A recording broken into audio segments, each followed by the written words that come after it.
오늘 말씀 계속 이어서 요한복음 18장 말씀 같이 나누고자 합니다. 예수님을 이제 죽이는 고소를 받고 빌라도가 예수님을 신문하죠. 신문하는데 예수님이 하시는 말씀을 빌라도가 제대로 이해하지 못하는 부분들이 많이 생겼습니다. 예를 들면 내가 왕이다, 예수님 그렇게 말씀하셨고, 왕인데 예수님의 나라는 이 땅에 있는 나라가 아니다, 이런 말씀들을 하셨단 말이에요. 그러니까 빌라도가 그런 말들을 제대로 이해를 하지 못했습니다. 제대로 이해하지 못했지만 빌라도가 확실하게 안 것은 한 가지가 있습니다. 그것이 무엇인가 하면 예수님은 사형에 해당하는 죄는 짓지 않았다라고 하는 사실입니다. 그래서 지금 빌라도 입장에서는 예수님을 죽여야 할 만큼 그런 큰 죄가 없는 분인 것을 확인했고, 그런데 유대인들은 무리를 지어서 예수님을 죽이라고 고소를 하고 있고, 이제 그런 상황 속에서 오늘 이제 본문이 전개되는데요. 빌라도가 3번에 걸쳐서 예수님이 죄 없다고 하는 것을 선포합니다. 그런데 죄 없다고 그렇게 최고 통치자가 죄 없다고 3번씩이나 말했는데 우리가 아는 대로 예수님은 십자가에 처형당하셨습니다. 그러면 이런 상황 속에서 누가 예수님을 죽였는가? 오늘 이제 설교 제목이죠. 조금 거친 제목이긴 합니다만, 누가 예수님 죽였는가 하는 제목을 중심으로 해서 좀 오늘 말씀을 참고하고자 합니다. 첫 번째로 예수님이 죄가 없다고 한 그 선포는 38절 하반절에 나오죠. 이 말을 하고 다시 유대인들에게 나가서 이르되 나는 그에게서 아무 죄도 찾지 못하였노라. 예수님이 죄가 없다고 하는 말을 했습니다. 여기 나갔다고 하는 표현이 나오는데, 나갔다는 말은 지금 유대인들이 그 빌라도가 있는 법정 안에 지금 들어가지 않은 상태입니다. 왜 안 들어가 있는가 하면 이제 내일이 6월절이기 때문에 6월절이 되면 그 6월절 절기에 참석하려면 부정하면 안 됩니다. 부정하다는 말은 성전 출입이 금지된다는 말과 동의어입니다. 이 부정한 요소 가운데 하나는 이방인을 부지불식간에 접촉한 경우에도 이제 부정하게 되죠. 그러니까 부정해서 6월절에 참석하지 못하는 일이 생기지 않기 위해서 그 빌라도의 그 법정 밖에서 지금 소리를 치면서 고소를 한 그런 내용이죠. 그랬을 때 빌라도가 나가가지고 이야기를 한 거예요. 예수님 죄 없다, 그렇게 말한 것이죠. 그러면 이 빌라도가 자기가 신문을 하고 판결을 했을 때 죄가 없다고 하면, 그럼 이건 이제 법적인 판단, 사법적인 판단으로는 예수님을 이제 그냥 석방해야 맞습니다. 그런데 빌라도는 여기에서 그런 이 법적인 판단을 보류하죠. 보류하고 유대인들이 무리를 지어서 고소하는 이 문제 때문에 이걸 이제 정략적으로 이 문제를 해결하려고 합니다. 당시의 최고 정치 지도자였던 빌라도 입장에서는 어떻게든지 조용히 좀 넘어가려고 하는 그런 의도가 있었던 것이죠. 그래서 그냥 예수님을 석방하지 아니하고 예수님에 대해서 어떻게든지 석방을 하는데 그 유대인들의 그 요구를 잘 무마하면서 석방하려고 했던 그런 시도를 빌라도가 했다 하는 것이죠. 그래서 첫 번째로 빌라도가 했던 시도는 39절에 나옵니다. 39절 보면 이제 6월절이 되면 로마 총독으로서 사면권이 있어요. 우리나라도 대통령에게 그런 사면권이 있잖아요. 그래서 죄가 있어도 사면을 하면 이제 죄가 다 없어지는 그런 것이죠. 유대인들은 6월절이라고 하는 이 유대인의 큰 명절에 아주 그 꼭 죽여야 될 그런 강도, 뭐 살인 강도 아니면 폭력배 뭐 이런 사람들 중에 한 사람을 풀어주는 거죠. 일종의 식민지를 통치할 때 그 식민지 사람들을 유화 정책으로 그렇게 그런 정책을 폈던 것입니다. 그러면서 빌라도가 유대인들에게 제안을 하죠. 자, 바라바라고 하는 이 사람이 있다. 그리고 예수님이 여기에 있다. 둘 중에 누구를 풀어줄까? 원래 이 결정은 빌라도가 해야 되는 결정인데 이 결정권을 유대인들에게 넘겨준 것입니다.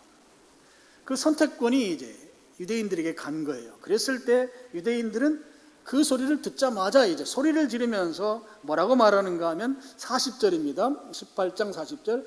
그들이 또 소리 질러 이르되 이 사람이 아니라, 예수님은 아니고 바라바를 풀어줘라. 바라바를 풀어줘라 하면서 바라바는 강도였다, 이렇게 이야기하고 있습니다. 여러분, 여기 강도라는 말은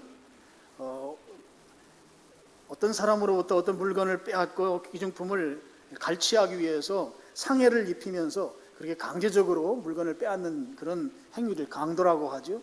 근데 여기에서는 이 바라바가 그런 측면의 강도라기보다는요, 로마 제국에 대항해서 일종의 투쟁을 했던 반정부 투사입니다. 유대인들 입장에서 보면 독립투사로 볼 수 있는 거죠.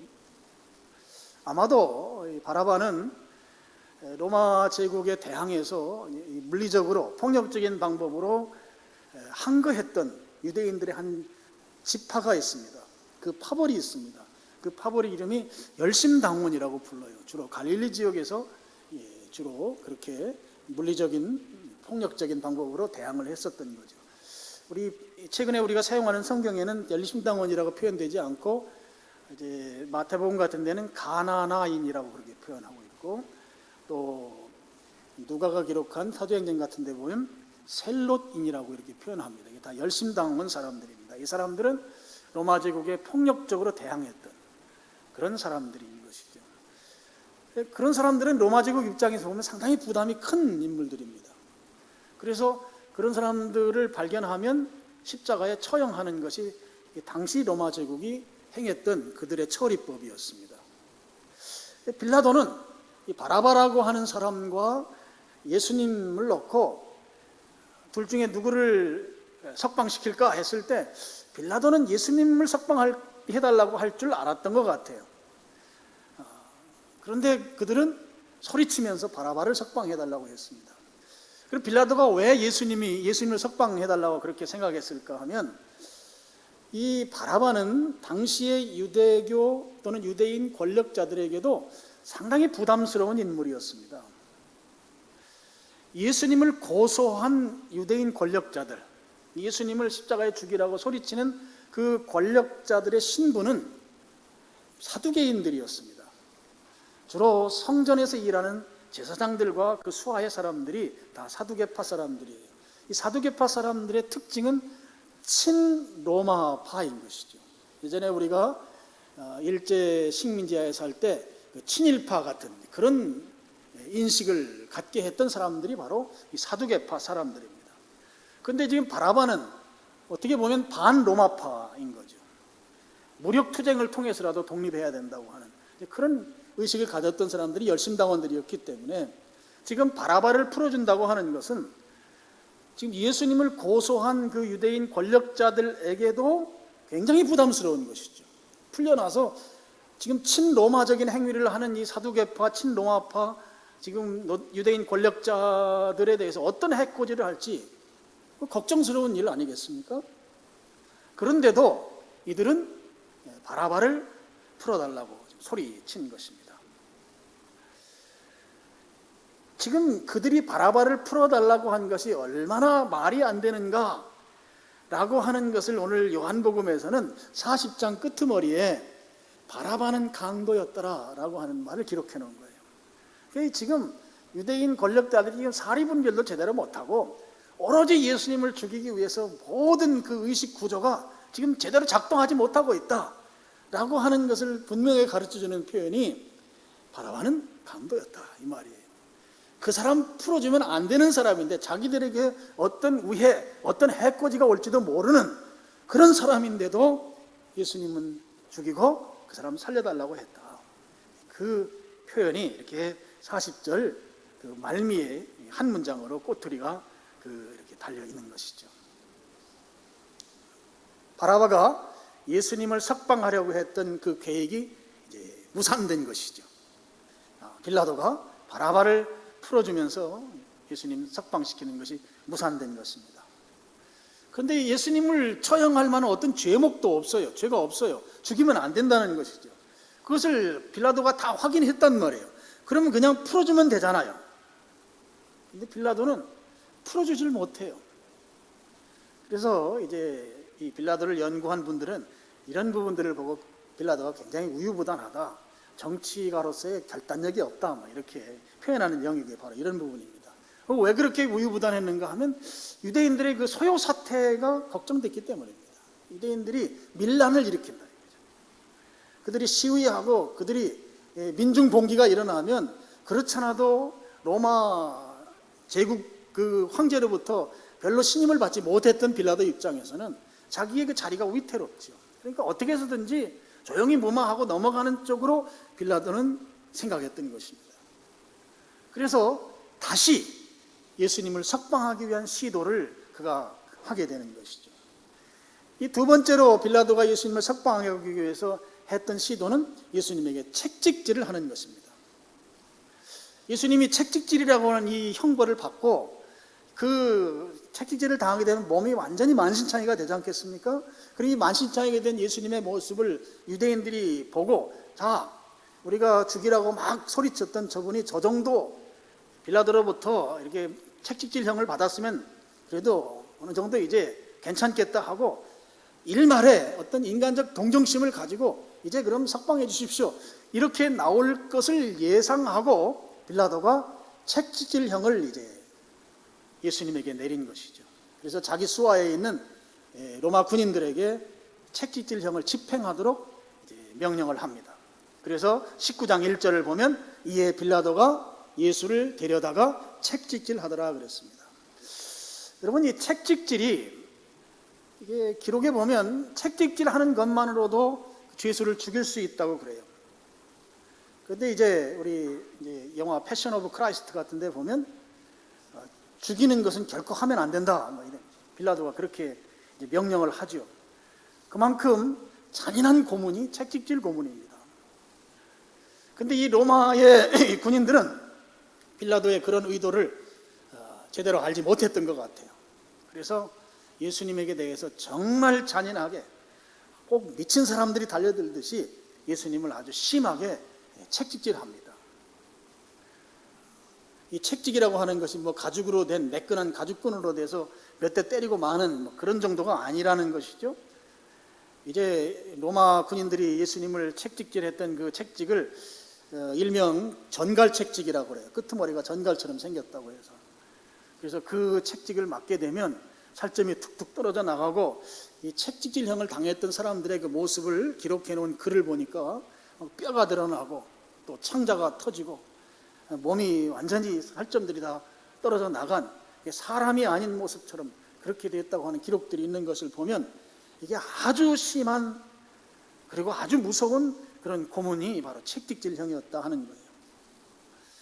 여러분, 로마 형법에 책찍질형이라고 하는 것이 이제 예수님 곧 이제 십자가형을 당하시잖아요. 십자가형을 받기 전에 그럼 책찍질형을 필수적으로 받아야 되는가, 아니면 책찍질형과 십자가형은 서로 별개의 다른 처벌인가, 그런 것에 대해서 연구를 한 결과들을 보면 별개의 것이라고 이렇게 대부분의 학자들이 그렇게 말하고 있어요.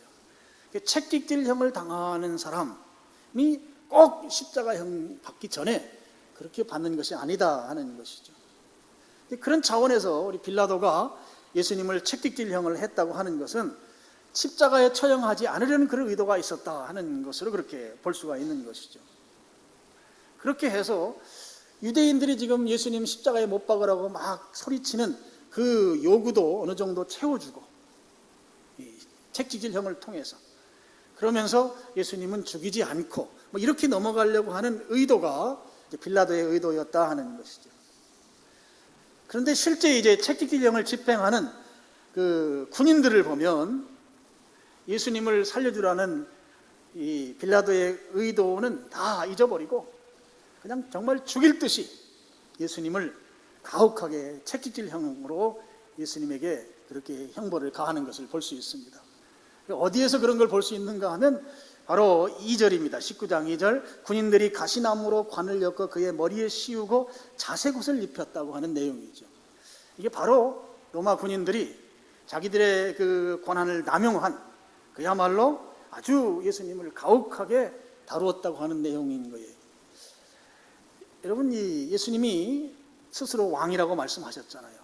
그래서 이 왕이라고 하는 이 부분을 조롱하기 위해서 왕은 왕관을 써야 합니다. 그런데 유대 지역에 가면 가시나무가 있거든요. 그 가시나무로 아주 날카로워요. 그 가시가 바늘같이. 그리고 여러 개의 가시들이 있어요.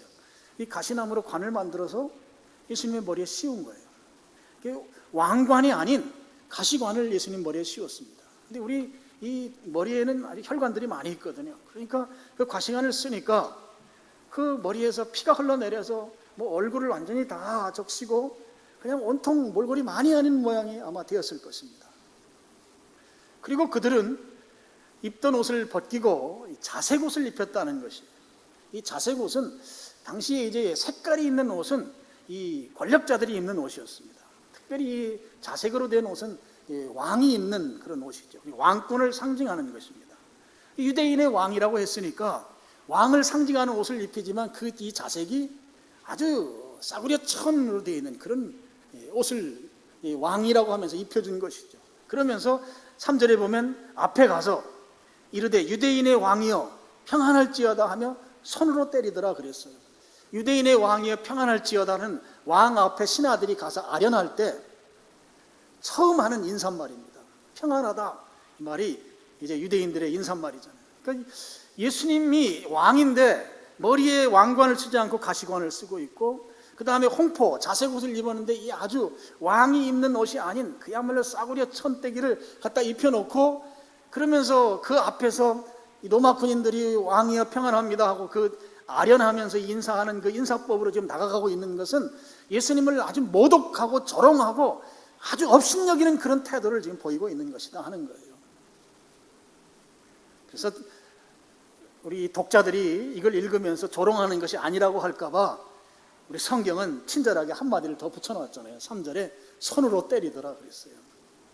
그러니까 그들이 예수님을 모독하고 예수님을 무시하고 예수님을 조롱하는 그런 모습으로 지금 로마 군인들이 자기들이 할 행위 그 이상으로 지금 하고 있다고 하는 것을 성경이 말씀해 주고 있습니다. 제가 예전에 패션 오브 크라이스트라고 하는 영화를 봤습니다. 참 그 영화는 멜 깁슨이라고 하는 분이 이제 만든 영화죠. 지금까지 예수님에 관한 영화가 지상에 많이 나왔는데 가장 실제적인 예수님의 고난을 가장 실제적으로 다룬 그런 영화로 그렇게 소개가 되고 있고, 아마 여러분들도 많이 보셨을 거예요. 예수님이 저렇게 이제 채찍질형을 당하시고 아주 처참한 몰골이 됐죠. 이제 그런 예수님을 데리고 다시 빌라도가 유대인들 앞에 나갑니다. 나가서 하는 말이 이제 19장 5절입니다. 이에 예수께서 가시관을 쓰고 자색 옷을 입고 나오시니 빌라도가 그들에게 말하되 보라 이 사람이로다.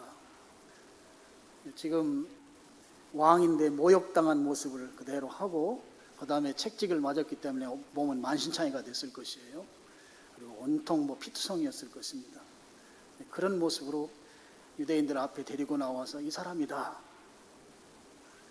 이 사람이라고 하는 이 표현은 너희들이 예수님 죽여달라고 했지. 그런데 내가 지금 이렇게 채찍질로 고문했다. 이 정도면 되지 않겠느냐. 그런 이제 말이라고 볼 수 있습니다. 그러면서 여기에서 이제 빌라도는 두 번째로 예수님이 죄가 없다고 하는 것을 선언하죠. 4절 하반절입니다. 이는 내가 그에게서 아무 죄도 찾지 못한 것을 너희로 알게 하려 함이로라. 두 번째로 빌라도가 예수님 죄 없다고 했습니다. 아무 죄도 없이 지금 심한 고문을 당하시고 채찍질의 고문이죠. 그 모습을 유대인들이 보면 저도 인간이라면 안타까운 마음이 들어야 하는데 유대인들의 반응은 차갑다 못해 아주 냉혹한 것을 성경에서 기록해 놓고 있습니다. 6절 상반절이죠. 대제사장들과 아랫사람들이 예수를 보고 소리질러 이르되 십자가에 못 박으소서 십자가에 못 박으소서 하는지라 그랬습니다. 처참한 모습 보고 그래도 일말의 양심이 있으면 그 정도면 됐습니다. 해야 되는 것이 인간인데 오히려 더 흥분해서 더 큰 소리로 십자가에 못 박으라고 소리를 지르는 거예요. 근데 우리 성경에 십자가에 못 박으라는 말을 2번 써놓고 있잖아요. 이렇게 성경에서 같은 문장을 2번 쓰는 경우는 이게 중요하거나 강조할 때 이렇게 쓰거든요. 그러니까 그들이 예수님을 십자가에 못 박으라고 하는 걸 목숨 걸고 소리쳤다는 거예요. 그 정도의 표현을 성경에서 나타내기 위해서 2번 반복해 써놓고 있는 것이죠. 정말 양심에 화인 맞은 그런 사람들이 아닐 수 없습니다. 그러니까 지금 빌라도 입장에서 보면 계속해서 유대인들은 자기가 의도했던 것과 다른 반응을 유대인들이 지금 보이고 있어요. 그런 모습을 보고 이제 세 번째로 예수님의 무죄를 선언합니다. 6절 하반절입니다. 너희가 이르되 너희가 친히 데려다가 십자가에 못 박으라. 나는 그에게서 죄를 찾지 못하였노라. 나는 그에게서 죄를 찾지 못했다. 예수님에 대한 세 번째 무죄 선언을 한 것이죠. 근데 이제 죽이는 건 너희들 마음대로 해라. 근데 나는 예수님에게서 죄가 있는 걸 발견하지 못했다. 빌라도는 충분히 예수님을 살려낼 수 있는 그런 위치에 있던 사람이에요. 그런데 세 번씩이나 예수님이 죄 없다고 선언하고서도 결국에는 예수님이 십자가에 못 박히는 결과를 낳게 됐습니다. 자, 오늘 말씀에서 누가 예수님을 죽였는가? 죄 없다고 분명히 이렇게 선언해 놓고 결국은 예수님 죽었는데, 돌아가셨는데 예수님을 죽인 자가 도대체 누구이냐? 여기 세 종류의 사람이 등장하죠. 먼저는 빌라도입니다. 빌라도는 결국 예수님이 죽음에 이르도록 한 장본인입니다. 그런데 거기에 대해서 책임은 지지 않으려는 그런 태도를 보이고 있어요. 이게 아주 정략적인 인물이라고 하는 걸 볼 수 있습니다. 상황에 따라서 왔다 갔다 하는, 소위 말하는 좋은 게 좋은 거다라고 하는 그런 의식으로 차 있는 그런 인물이라고 볼 수 있어요. 이 빌라도라고 하는 사람의 그 취하는 행태를 신앙적 관점으로 본다고 하면 신앙적으로는 한마디로 적당주의 신앙이라고 볼 수 있습니다. 야, 그 정도면 되지. 뭐 그렇게 열심히 믿냐? 그 정도면 되지. 뭐 그렇게 요란하게 믿으려고 하는가? 야, 주일도 한 달에 뭐 한두 번만 나가면 되는 거지. 뭐 굳이 뭐 주일마다 가려고 하냐? 한두 번 가고 한두 번은 또 놀러도 가고. 이 적당주의, 타협주의가 바로 이 빌라도에게서 보이는 이 신앙적인 관점이다 하는 거예요. 두 번째로 등장하는 사람들이 로마 군인입니다. 상관이 채찍질형을 내리니까 그걸 이제 집행합니다. 집행하는데 그냥 내린 대로만 하면 되잖아요.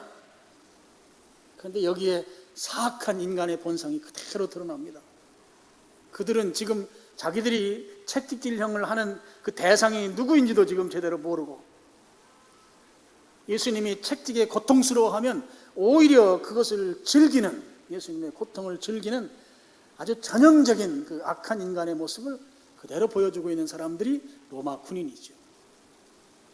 이 로마 군인들을 우리가 신앙의 관점으로 보면 우리 인간 내면에 있는, 특별히 사탄의 수하에서 우리 인간 내면에는 이 죄성 가운데는 이 죽음의 본성이 있어요.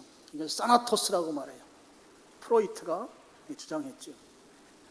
인간에겐 두 가지 본성이 있다. 살고자 하는 본성, 생명의 본성과 죽음의 본성이라고 하는 사나토스가 있다는 거예요. 이 사나토스는 파괴시키는 본능이에요. 공격하는 본능이에요. 죽이는 본능이에요. 싸우는 본능이고 전쟁하는 본능이에요. 인간의 내면에 그런 속성이 있다는 거예요. 지금 지구상에서 일어나고 있는 많은 그 대결, 대립, 전쟁은 프로이트의 말에 의하면 이 사나토스, 죽음의 본능이죠. 이 로마 군인들에게 그런 본능에 따라서 지금 그들이 행동하고 있다고 하는 거예요. 여러분, 그리스도인은 생명의 본능으로 사는 자들입니다. 근데 이 생명의 본능을 파괴하기 위해서 혈안이 된 이 사나토스 본능, 죽음의 본능으로 살아가는 사람들, 신앙 밖에 있으면서 그렇게 사는 사람들이 바로 로마 군인이라고 볼 수 있죠. 그리고 세 번째는 유대인 권력자들입니다. 자기의 권력을 지키기 위해서 그들이 그렇게 잘 섬기고 지킨다고 하는 율법을 이용합니다. 그리고 자기의 기득 권력에 우회가 되는 그런 요소가 생기면 가차없이 사람일지라도 죽이는 일에 서슴지 않고 나서고 있습니다. 바로 지금 예수님이 그런 대상이 되어 있으신 것이죠. 여러분, 이 유대인 권력자들을 신앙이라고 하는 관점에서 보면 이 사람들은 인본주의 신자라고 볼 수 있어요. 한 번도 주님께 주권을 내어드린 적이 없는 그런 인본주의 신앙. 인본주의 신앙은 예수님 위에 있어요. 성경 위에 있어요. 그래서 성경을 이용하고 예수님을 이용하려는 그런 의도를 가진 신자가 인본주의 신자입니다. 바로 유대인 권력자들이 그런 사람들이라고 볼 수 있습니다. 자, 예수님을 누가 죽였습니까? 세상과 타협적인 적당주의가 죽였습니다. 빌라도 타입입니다. 또 누가 죽였습니까? 인간의 죄성, 타나토스, 이 죽음의 본성에 따라서 사는 로마 군인들이 죽였습니다. 또 누가 죽였나요? 이기적인 인본주의 신앙을 가졌던 유대인 권력자들이 죽였습니다. 이 세 부류의 사람이 여기에 예수님 죽인 일에 합작을 하고 있어요. 자, 여러분 한번 가만히 한번 생각해 보시면 좋겠어요. 자, 오늘 내 속에, 내 마음속에 빌라도의 속성은 없는가? 적당주의를 추구하는 이 빌라도의 속성이 내 속에 없나? 또 내 속에 이 로마 군인처럼 파괴하고 공격하고 싸우는 이 사나토스 죽음의 본능으로 살아가고자 하는 그런 DNA는 내 속에 없는가? 유대인 권력자들처럼 주권을 예수님께 이양한 적이 없이 여전히 주님이 내가 주인이고 주님은 나의 종처럼 되어 있는 그런 인본주의 신앙으로 내 속에 구조화되어 있지는 아니한가? 우리가 우리 자신을 돌아봐야 하겠습니다. 적당주의라고 하는 것, 사나토스 본성이라고 하는 이 죽음의 본성이라고 하는 것, 인본주의가 내 속에 있다고 하면 여러분 다시 우리가 스스로에게 질문해 볼 필요가 있습니다. 누가 예수님을 죽였습니까? 예수님을 죽인 사람이 누구입니까? 내가 2000년 전에 저 현장에 있지는 않았지만 지금 여전히 빌라도의 본성, 로마 군인들의 본성, 유대인 권력자들의 본성이 내 속에 있다고 하면 나도 동일하게 예수님을 죽인 자의 그룹에 속한 예수님을 죽인 자가 아닐 수 없다고 하는 것이죠. 내가 빌라도이고 내가 로마 군인이고 내가 유대인 권력자고 내가 그런 사람은 아닌가? 한번 나를 돌아봐야 하겠다고 하는 것입니다. 내가 그런 사람 부류에 속한다고 하면 결국 나는 예수님을 죽인 자가 되는 것이죠. 실제적으로 몽둥이를 들고 예수님을 때린 적은 한 번도 없다 할지라도 내 속에 그런 본성이 내 속에 자리 잡고 있다고 하면 나도 동일하게 예수님을 죽인 자의 반열, 그들 그룹 속에 있는 자다 하는 거예요. 그래서 나는 예수님을 죽인 자로 그렇게 내가 자리매김하지 않을 수 없다고 하는 것입니다. 예수님을 누가 죽였습니까? 빌라도가 죽였습니까? 로마 군인들이 죽였습니까? 유대인 권력자들이 죽였습니까? 오늘 이 질문을 나에게 한다고 할 때 제가 예수님 죽였습니다. 그런데 예수님께서 나 때문에 내가 예수님을 죽였다고 하는 그 실체적인 사실 앞에서 예수님은 우리들에게 이렇게 말씀하시는 거예요. 내가 너희를 위해 죽었다는 것이에요. 내가 예수님 죽였는데 예수님은 말씀하시기를 예수님께서 너희를 위해 내가 죽었다는 것이에요. 여러분, 베드로후서 2장 24절 말씀을 우리 한번 같이 스크린 보시고 한번 읽어보겠습니다. 같이 읽겠습니다. 시작.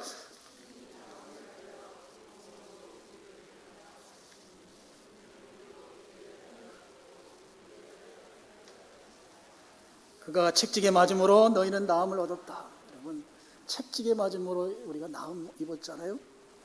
여기 낫는다고 하는 것은 질병 치유를 말해요. 예수님이 저 혹독한 책찍의 이 고문을 당하신 것은 오늘 우리를 낫게 하기 위한 것이다. 질병 치유를 위한 것이다. 여러분, 예수님의 저 고난이 우리에게 적용되어서 여러분의 질병이 치유될 수 있기를 축복합니다. 오늘 앞에 부분을 보면 예수님이 친히 나무에 달려 그 몸으로 우리의 죄를 담당하셨으니 이는 우리의 죄에 대하여 죽고 의에 대하여 살게 하려 하심이라 그랬어요. 예수님이, 우리가 예수님 죽였는데 예수님은 우리를 위해서 친히 우리의 죄를 담당하시면서 죽으셨다는 거예요. 여러분, 이 역설입니다. 오늘